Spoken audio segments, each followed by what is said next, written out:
Welcome to news అడ్డా. తెలంగాణ రాష్ట్ర రాజకీయాల్లో ఒకవైపు భారతీయ జనతా పార్టీ, అధికారంలో ఉన్న కాంగ్రెస్ పార్టీ, బీఆర్ఎస్. ఆ తదనంతర పరిస్థితులలో కల్వకుంట్ల కవిత బీఆర్ఎస్ నుంచి బయటకు వచ్చిన అంటే నెట్టివేయబడ్డ కవిత మరోమారు అంటే తాను పార్టీ పెడతానని చెప్పేసి రంగంలోకి దిగి టీఆర్ఎస్ అంటే తెలంగాణ రక్షణ సేన అనే పార్టీని స్థాపించుకోవడం జరిగింది. దానికి సంబంధించి ఎలక్షన్ కమిషన్ కూడా తమల్ని టీఆర్ఎస్గానే గుర్తించాలని చెప్పేసి ఆ దరఖాస్తు కూడా చేసుకోవడం జరిగింది.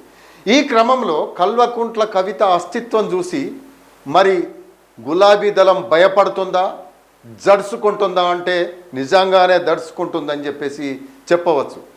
అయితే తెలంగాణ అనే పదం తమ పార్టీ పేరుతో ఉండవలసిన అవసరం లేదని బీఆర్ఎస్కు సంబంధించి అంటే కేసీఆర్ అండుకో వారు చాలా స్థిరంగానే నమ్మిన పరిస్థితి.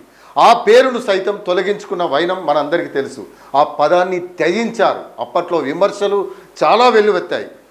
ఇప్పుడు మరొకరు అలాంటి పేరు పెట్టుకుంటే ఎందుకు ఉడికిపోతున్నారనే వ్యాఖ్యానాలు వినిపిస్తున్నాయి, సహించలేకపోతున్నారనే వ్యాఖ్యానాలు వినిపిస్తున్నాయి, తమ అసహనాన్ని చాలా ఓపెన్గా బయట పెట్టుకుంటున్నారనే వ్యాఖ్యానాలు వస్తున్నాయి.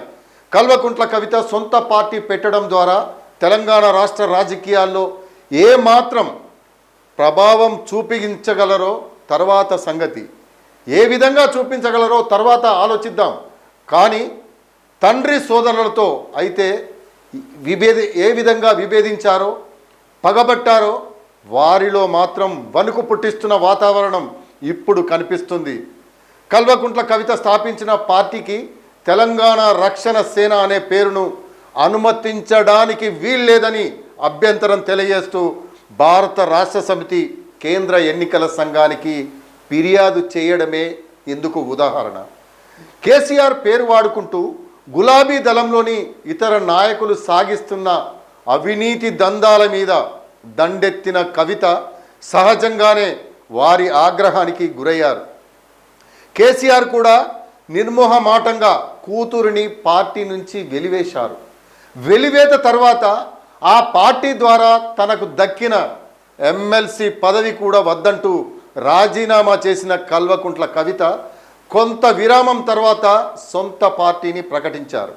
తెలంగాణ రక్షణ సేన టీఆర్ఎస్ అంటూ తన పార్టీ పేరును ప్రకటించారు. పార్టీ గుర్తింపు కోసం ఎన్నికల సంఘానికి దరఖాస్తు చేసుకున్న తర్వాత ఎవరికైనా అభ్యంతరాలుంటే తెలియచేయవచ్చని ఎలక్షన్ కమిషన్ ప్రకటించింది. ఇప్పటికే కల్వకుంట్ల కవిత పార్టీ పేరును ఆమెకు అనుమతించవద్దంటూ ఏకంగా 700కు పైగా అభ్యంతరాలు ఎలక్షన్ కమిషన్కు అందాయి.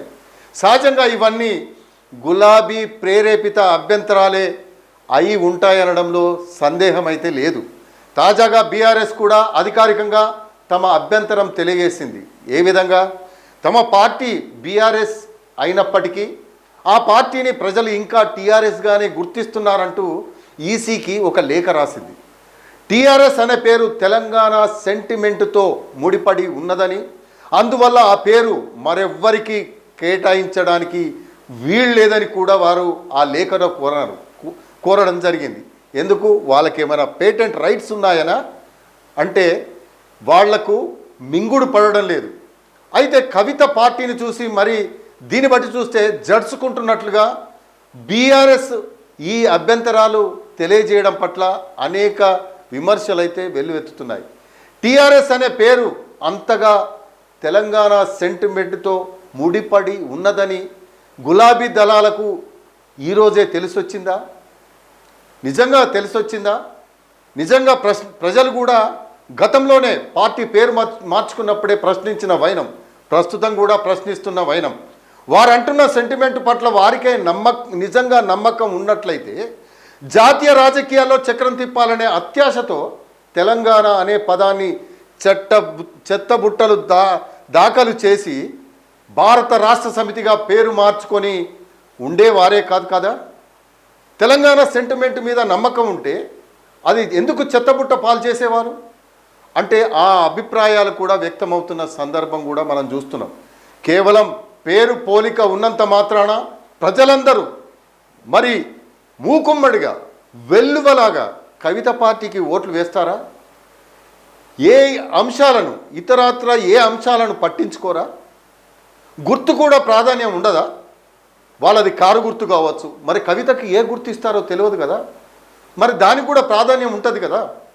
అలాంటివి విమర్శలు కూడా ఇటీవలి కాలంలో వెల్లువెత్తుతున్నాయి.